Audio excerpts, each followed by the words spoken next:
Súper. Bueno, pues comenzamos.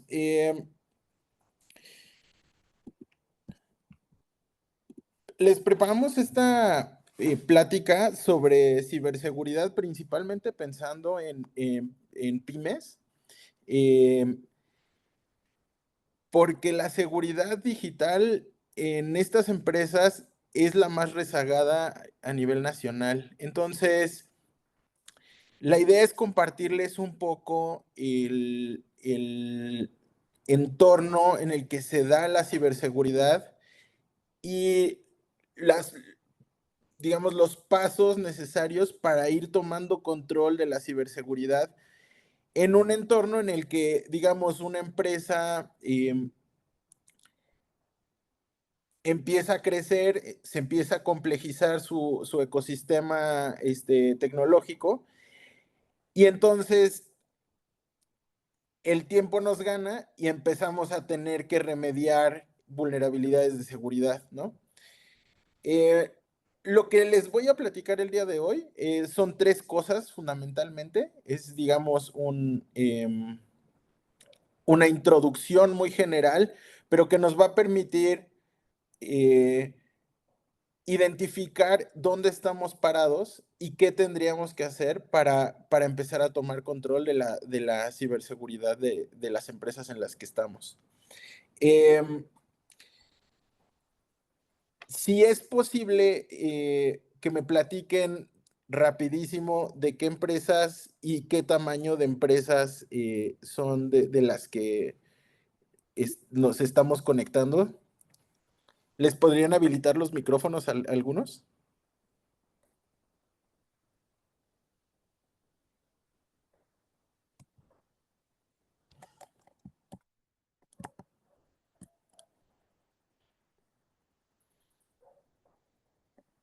Bueno, supongo que sigo con la presentación, ¿va? Em, a ver, tres cosas. Vamos a ver tres cosas. ¿Qué es un ciberataque? ¿Cómo lo prevenimos y prevenimos ser víctimas? ¿Y cómo tomamos control de la ciberseguridad en las pymes? ¿Ok? Em, ¿Qué es un ciberataque? La ciberseguridad tiene tres pilares, que es la integridad, la confidencialidad y la disponibilidad de los datos. ¿Ok? Entonces, cualquier evento que comprometa la integridad, es decir, eh, que afecte, digamos, una base de datos, un documento, este, un disco duro con backups, cualquier cosa que atente contra la integridad de la información guardada es un evento de seguridad. Luego, confidencialidad, cualquier acceso a información confidencial que no está reconocido o no es legítimo, es una brecha de seguridad de confidencialidad. Y finalmente, disponibilidad. Si un día necesitamos un archivo, una base de datos, un email y no está disponible, eso quiere decir que tuvimos una brecha de seguridad. No necesariamente tiene que ser, digamos, un hackeo. Pero lo que sí, a ver, permítanme tantito.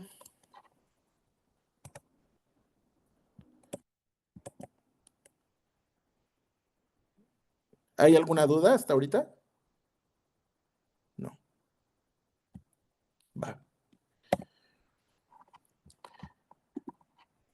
Cualquier evento que comprometa la integridad, la confidencialidad o la disponibilidad es considerado un evento de ciberseguridad. Y digamos, los ataques eh, precisamente terminan teniendo implicaciones en uno de estos tres pilares. Por ejemplo, la imagen que tienen arriba a su izquierda Es un ataque de defacement. Ahí lo que hicieron fue acceder al servidor web y modificaron la página web. Esa es, ese es un ataque de integridad, digamos, accedieron y modificaron datos sin permiso. Luego, la foto de abajo, seguramente habrán escuchado de los ataques de denegación de servicio, que consisten en lanzar eh, flujos de tráfico intenso a servidores eh, para evitar que estos servidores puedan atender peticiones legítimas a, a sus usuarios. Y entonces es cuando se dice que se caen las páginas. Entonces, cuando se cae la página, no está disponible y, por ejemplo, en el contexto de una empresa, pues implica pérdidas, ¿no? Si en ese portal se venden artículos o se realizan transacciones económicas de alguna manera, pues se pierden recursos y eso termina impactando a la empresa. Y luego, si ven arriba a su derecha, están las famosas filtraciones de datos, ¿no? Esta es una noticia de una empresa que, digamos, ayudaba a personas a concertar citas románticas. eh, y en 2014, entre 2014 y 2015, se robaron toda la base de datos de los usuarios y la publicaron en la dark web, ¿no? Entonces, este es un ataque de confidencialidad porque los atacantes accedieron a información confidencial, se la robaron y la publicaron. Entonces, digamos, para resumir, cualquier cosa que atente contra la integridad, la confidencialidad y la disponibilidad de la información de la empresa o nuestra es un evento de seguridad. Ahora, ¿cómo suceden los ataques? ¿No? La empresa Lockheed Martin es una empresa de defensa que lleva mucho tiempo dándole servicio al Departamento de Defensa de Estados Unidos. Desarrolló un esquema para entender cómo funcionan los ataques cibernéticos. Eh, y digamos, lo reflejan en un proceso de 7 fases. Una una primera fase de reconocimiento. En esta fase, los atacantes se meten a buscar en fuentes abiertas como redes sociales, Google, bases de datos públicas para conocer un poco la postura de la empresa o de las personas. Una vez que identifican, por ejemplo, personas en específico, direcciones IP, correos electrónicos, entonces entran a la fase de armamento y es, digamos, recopilar las herramientas de hackeo que se necesitan para lanzar el ataque.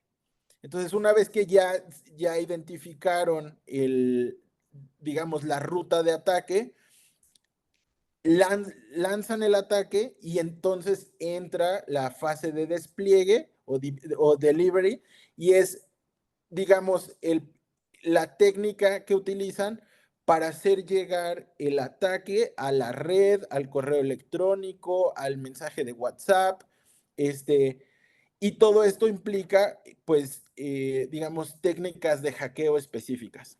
Entonces, una vez que se despliega el ataque, empieza una siguiente fase que es la explotación de vulnerabilidades y es, digamos, el momento en el que lo que se tenía desarrollado como armamento se libera. Por ejemplo, cuando nos llega un correo electrónico con un attachment malicioso, en el momento en el que nosotros damos clic al archivo y empieza a ejecutarse el malware lo que empieza a hacer es explotar vulnerabilidades de los sistemas que estamos usando para tomar control del sistema, ¿no?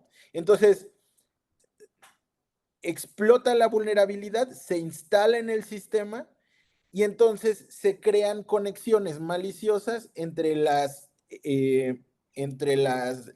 digamos, la computadora víctima y los sistemas de los atacantes. Y eso es la sexta fase, que es lo que se llama comando y control, y se llama comando y control porque entonces ya permite a los atacantes tomar control del sistema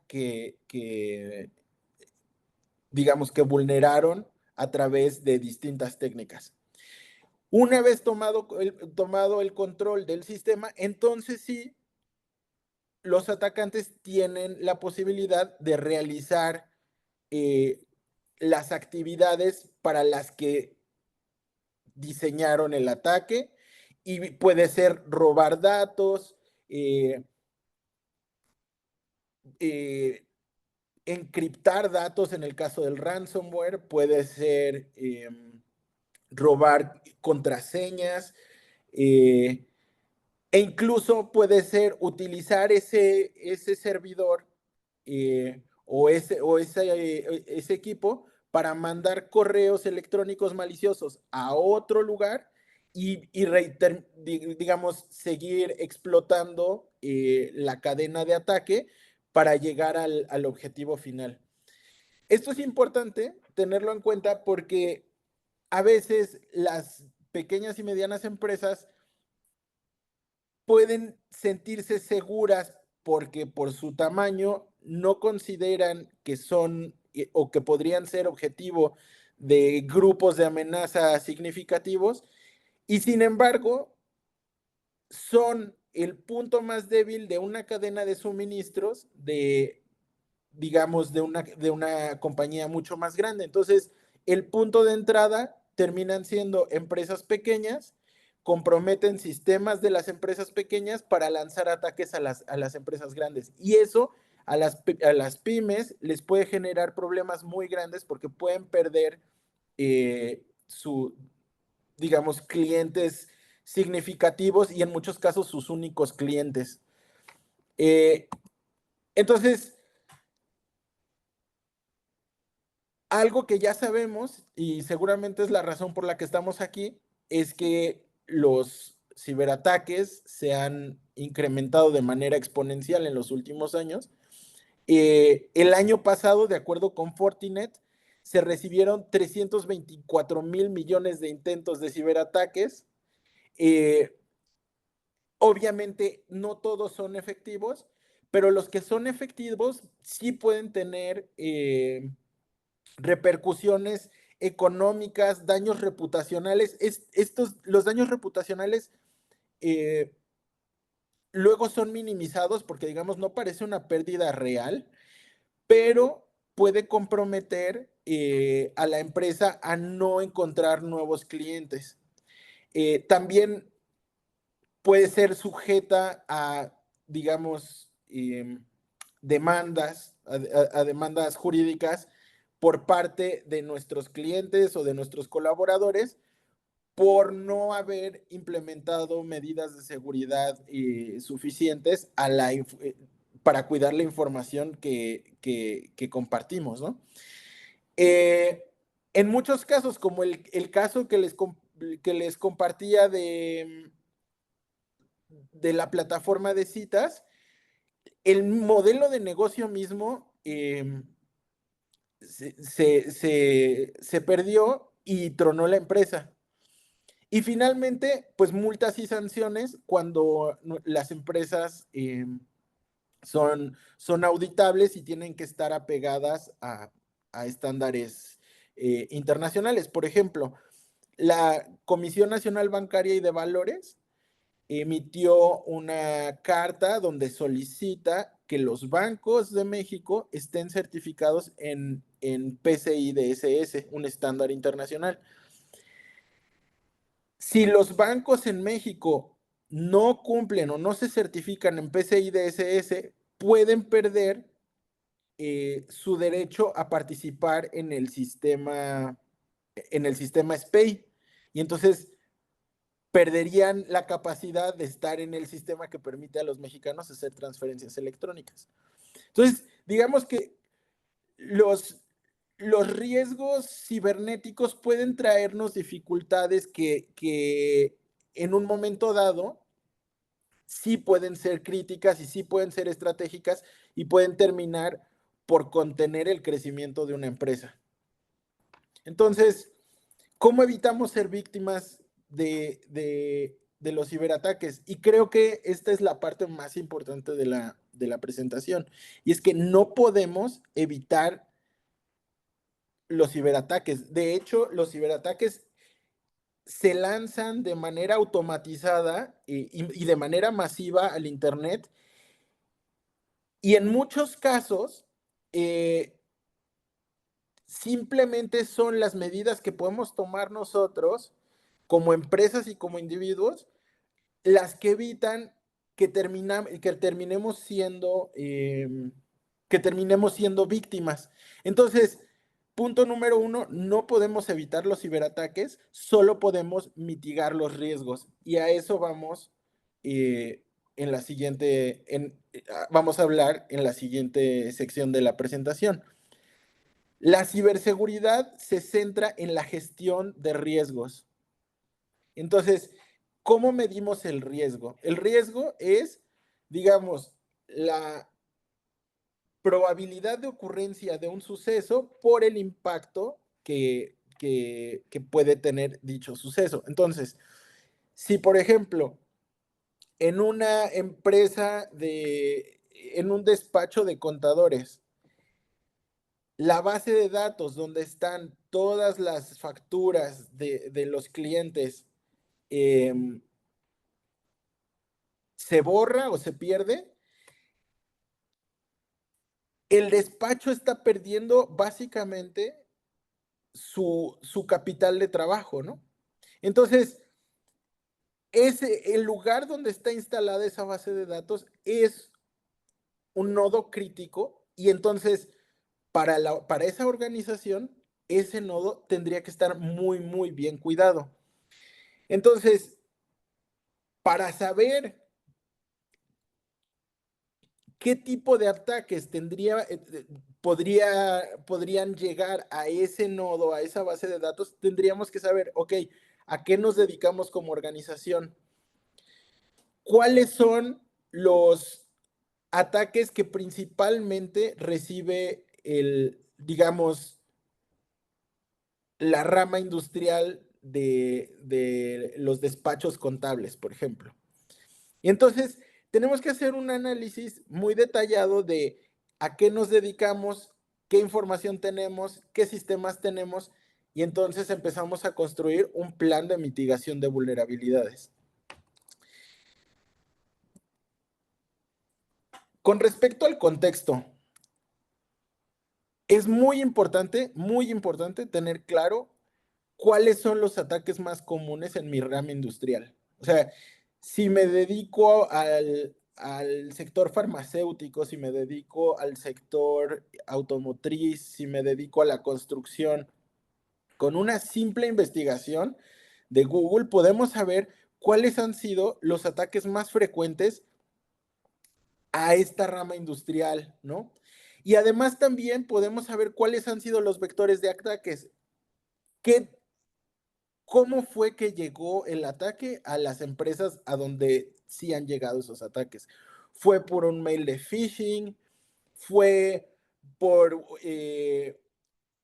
por credenciales que se filtraron en la dark web? ¿Fue porque un empleado enojado se robó alguna base de datos? Eh, y de hecho, eso nos lleva a pensar en quiénes son los principales actores de amenaza. Por ejemplo, una empresa que se dedica a repartir insumos para los restaurantes, podría parecer que no tendría, digamos, un actor de amenaza que, que pudiera parecer como considerado de alto nivel, ¿no? Sin embargo, una persona interna podría robarse la base de datos de los clientes y poner su propia empresa. Eso es una brecha de seguridad. Entonces, para cada contexto, hay actores de amenaza que es importante tener mapeados porque tanto por la criticidad de los elementos como por los actores de amenaza, es como nosotros diseñamos las estrategias de seguridad. Entonces, teniendo en cuenta nuestro contexto, nuestros actores de amenaza y los vectores de ataque, entonces sí necesitamos saber, ok, ¿cuáles son las herramientas con las que trabajamos? Son computadoras Windows, tenemos firewalls, tenemos, digamos, seguridad perimetral, cuáles son las aplicaciones que utilizamos, cuáles son los protocolos de autenticación, hay políticas de manejo del software y de manejo de la información. Todo esto empieza a intercalarse y adecuarse tanto al nivel de criticidad de cada equipo y al tipo de amenaza digamos, que enfrentaría cada equipo. Y finalmente, y esto es, eh, digamos, las buenas prácticas que empiezan a requerir todos los frameworks y los estándares internacionales, es que tenemos que tener documentados cuáles son los controles de seguridad que tenemos implementados para cada componente. Tenemos que tener documentadas las políticas de seguridad, es decir, cada cuánto vamos a hacer respaldos, cada cuánto vamos a cambiar contraseñas, cuál es la complejidad de las contraseñas que vamos a utilizar, incluso cuáles son los controles de seguridad física para entrar a la empresa, ¿no? Entonces, y tenemos que además tener protocolos definidos para saber y detectar los ataques. Tenemos que poder hacer, digamos, investigaciones forenses si hubo un borrado, si hubo una penetración en la red local. Entonces, todo esto implica que hay políticas y hay protocolos que nos permiten responder de manera estructurada ante eventos de seguridad. Aquí les pongo un ejemplo. Este es lo que se conoce como un diagrama de arquitectura, ¿no? Eh, en los diagramas de arquitectura se presentan los elementos como bases de datos, servidores, dispositivos de red, instancias cloud, y digamos, se presenta de manera gráfica y, a un alto nivel eh, todo lo que compone nuestro flujo de trabajo en términos de infraestructura. Cada elemento, cada icono que ven ahí implica controles de seguridad específicos. Entonces, necesitamos saber con mucha precisión qué tenemos, cuáles son los sistemas operativos que estamos usando, cuáles son los firmwares que se están usando en los dispositivos de red, cuáles son las versiones de las bases de datos, y con base en ello podemos empezar a, digamos, a definir cuáles son las políticas de seguridad. Tener un diagrama de arquitectura es el primer paso junto con el inventario para empezar a medir los riesgos de cada elemento y en conjunto son, digamos, el riesgo agregado lo que define el riesgo global de la organización. Entonces, ¿cómo tomamos control de la ciberseguridad en las pymes? Como les comentaba, paso número 1, hay que tener un inventario de equipos, de software, de versiones y digamos, una estimación de qué tan crítico es cada elemento para la organización. Necesitamos saber cuáles serían los impactos de que se nos cayera un servidor, de que se nos perdiera una laptop, de que se nos perdiera una USB. Tenemos que saber qué podría pasar a la organización si algo de esto se pierde. Y una vez teniendo eso claro, tenemos que definir políticas para prevenir y reducir los impactos de que tendría que se perdiera una computadora, que se perdiera la USB. Por ejemplo, las computadoras se pueden encriptar de una manera muy robusta, de tal forma que si se las roban, la información que está dentro no se puede recuperar, ¿no? Eh, pero eso se tiene que configurar en la computadora y eso se tiene que solicitar, digamos, a los equipos de tecnologías para que quede perfectamente bien configurado para que en el momento de que eso pase, pues digamos, la organización pueda confiar en que la pérdida se queda en una pérdida de equipo, no en una pérdida de información. Eh,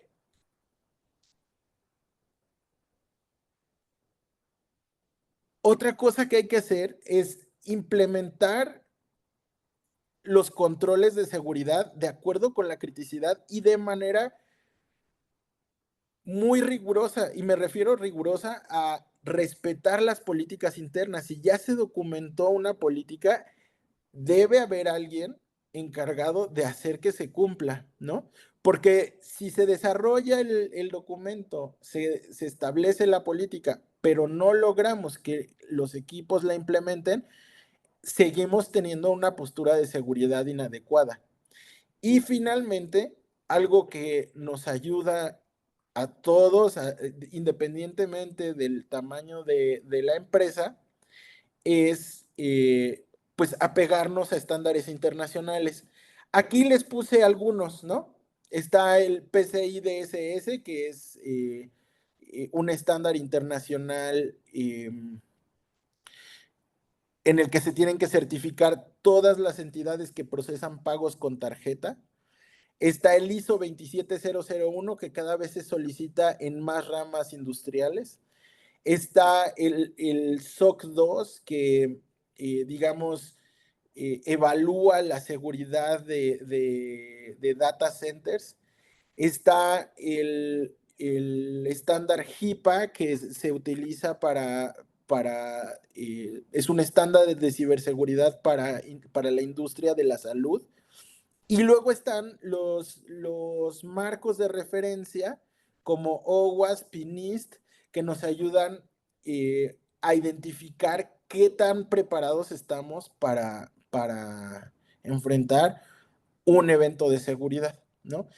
Y digamos, la invitación es a que empecemos a adherirnos a este tipo de estándares, a este tipo de marcos de referencia, que nos permitan empezar a tener claridad sobre cuál es nuestra postura de seguridad y cuál es la posibilidad que tenemos para identificar eh, y responder de manera adecuada a un evento desafortunado, que puede ser, sí, un hackeo, pero también puede ser una pérdida de un servidor por una inundación, o puede ser producto de un error humano o una persona interna a la organización que toma la decisión de dañarla, ¿no? Y de filtrar datos. El, Uno de los ejemplos paradigmáticos de esto, pues son las filtraciones de datos de inteligencia que ha sufrido Estados Unidos por gente que no está de acuerdo con cómo están operando las instituciones de seguridad. Entonces, hasta aquí llega la presentación y me gustaría pues abrir la discusión para preguntarles si tienen dudas, si hay algún tema que quisieran aclarar sobre lo que acabamos de platicar.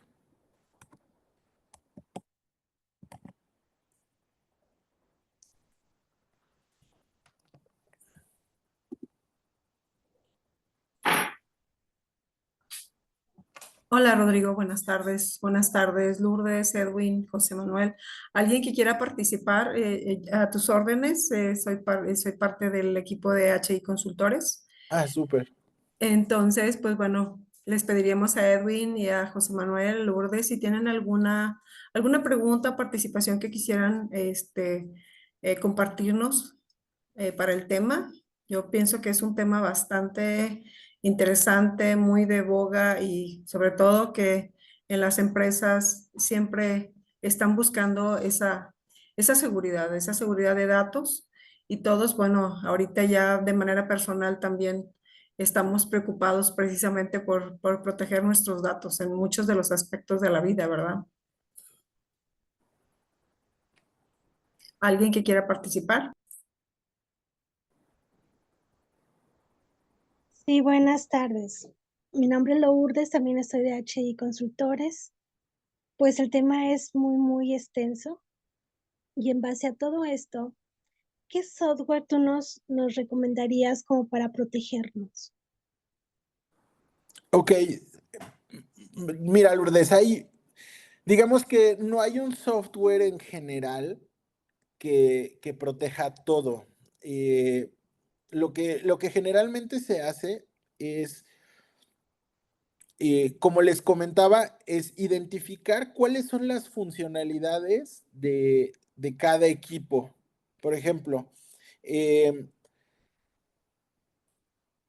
en una recepción, ¿no? Donde se reciben correos de todo mundo, eh, y se tiene que estar, digamos, que se tienen que estar agendando citas con personas de la empresa, eh, despachando asuntos de tipo administrativo.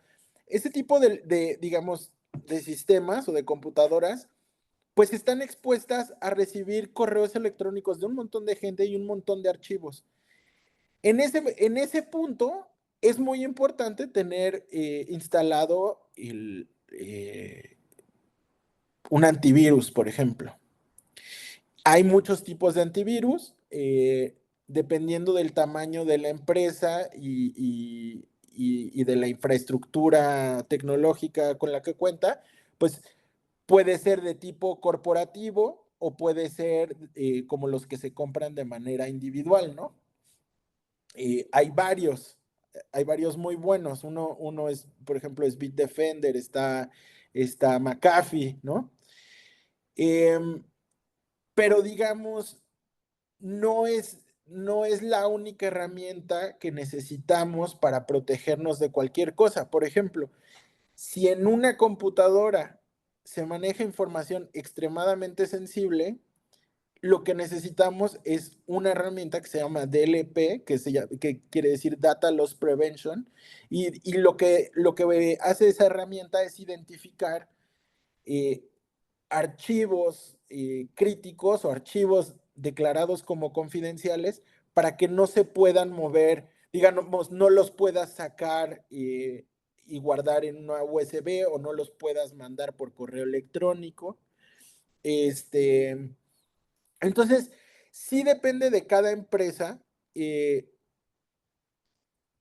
las herramientas tecnológicas que se necesitan para proteger procesos en específico. Y justo por eso existimos nosotros, ¿no? Digamos, los profesionales de la ciberseguridad lo que hacemos es sentarnos con los clientes y preguntarles, a ver, ¿qué haces? ¿Cuáles son tus procesos? ¿Cuáles son tus políticas? Eh, ¿Cuáles son tus equipos? ¿Conoces el inventario de tus equipos? ¿Tienes control de tu inventario? ¿Llevas, digamos, una gestión de parches de seguridad? O sea, cuando llega una actualización de software que se instale de manera adecuada. Entonces, no hay una única solución. Sobre todo, lo que es recomendable es hacer este análisis interno de qué tenemos, qué sería importante no perder o qué nos podría poner en peligro si se perdiera o se atacara o se filtrara. Y a partir de eso, pues buscar las herramientas específicas para ese tipo de ataque o ese tipo de evento de seguridad. Gracias, Rodrigo. Pues sí, es muy interesante, muy importante, principalmente para lo que nosotros manejamos y qué uso le estamos dando, con quién compartimos. Y como tú dices, hasta la utilización de las UCBs. Sí, claro, claro. Hay una parte muy importante en el estándar de ISO 27001 que tiene que ver con la capacitación del personal para tener un manejo adecuado de la seguridad y de los datos. Entonces, no es nada más las herramientas, también tenemos que aprender a tener, digamos, prácticas eh, seguras, personales, para proteger a la empresa en la que trabajamos. Y eso también implica capacitación, campañas de concientización, incluso a veces las empresas lanzan correos de phishing internos para ver quién cae y entonces a las personas que caen las hacen tomar un curso de cómo identificar eh, correos de phishing, por ejemplo. Porque sí, en este momento las herramientas de seguridad son tan poderosas que en muchos casos la única manera de comprometer la seguridad de una empresa es mandando un correo malicioso y ese correo termina necesitando de una persona que abra un archivo y que ese archivo detone un programa malicioso para comprometer la seguridad. Ya, digamos, en entornos complejos, en entornos que están bien protegidos, es muy difícil, si no prácticamente imposible, vulnerar las redes de manera directa. O sea, ya no es como en las películas de que alguien se pone a jugar en la computadora, lanza un ataque a la red corporativa, pasa el firewall, pasa el Web Application Firewall y ya está en la red local y puede comprometer todo. Ya no es así. Pero entonces ahora se van por digamos, por el eslabón más débil, que son las personas. Por ejemplo, una técnica que se está usando mucho es mandar un correo de que te ganaste una tarjeta de regalo de Amazon de $100, ¿no? Y entonces eso le llega a una persona en un corporativo, dice, me gané una tarjeta de Amazon, abre el archivo, hace el logueo para tratar de recuperar esos $100 y en ese momento se compromete el sistema y muchas veces termina en un ataque de ransomware. Entonces, la capacitación es una parte muy, muy importante de la ciberseguridad. Muchas gracias, Rodrigo. Bueno, otra pregunta. Ya ves que muchas empresas, o bueno, la mayoría de las empresas tienen un correo electrónico, pues que está abierto al público, o sea, Sí, para hacer preguntas, para buscar información, lo que sea. sí. Ese correo o esos correos que puedan existir, ¿puede haber algún tipo de protección precisamente porque pueden llegar muchos tipos de cadenas maliciosas? ¿Cómo se puede proteger un equipo cuando tienes un correo, pues sí, abierto al público? Fundamentalmente, depende de si el correo está administrado por la administración, pues si está administrado por la organización o no. ¿A qué me refiero? Si hay un servidor de correo electrónico en la organización, hay formas de configurar mecanismos de validación eh, de ciertas campañas maliciosas, ¿no? Y esas configuraciones te ayudan a bloquear esos correos electrónicos.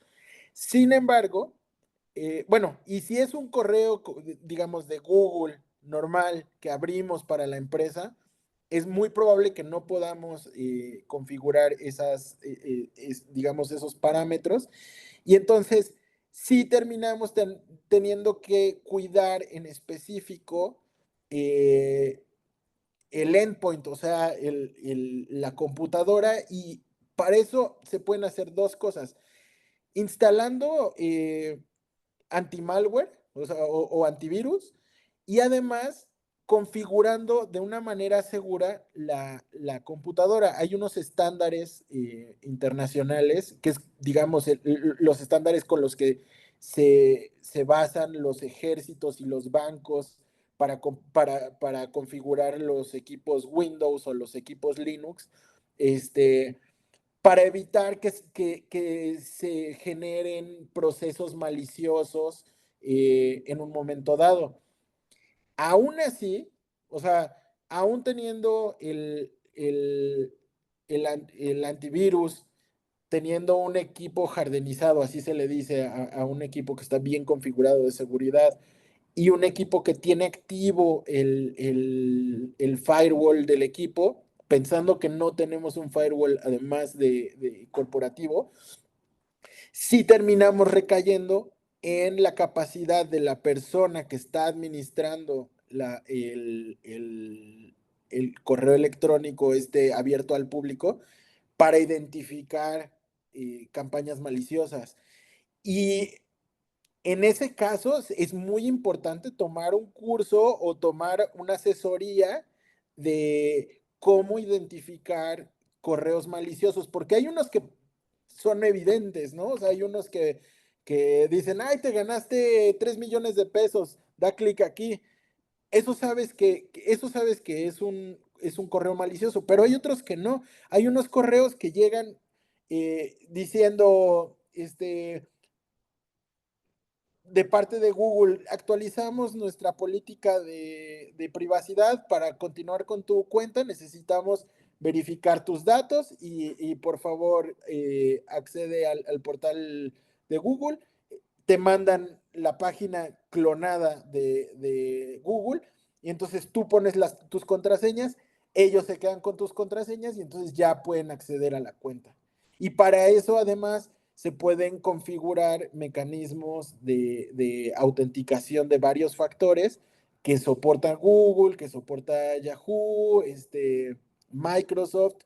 eh, por ejemplo, yo a mis clientes les recomiendo unas USBs especiales que si no metes esa USB y la tocas en el momento en el que te estás autenticando a tu cuenta, no puedes acceder. Entonces, incluso si te roban el password, no tienen esa USB que tiene, se le dice un secreto, y entonces ese secreto, al no tenerlo, pueden tener la contraseña, pero no pueden acceder a la cuenta, ¿no? Entonces hay varias capas de seguridad que se pueden implementar, nunca es una sola. De hecho, el concepto se llama seguridad en profundidad, es defense in depth. Y de lo que se trata es de construir capas de seguridad que van minimizando las posibilidades de que un ataque sea efectivo. Pues súper interesante, Rodrigo. Muchísimas gracias. No sé si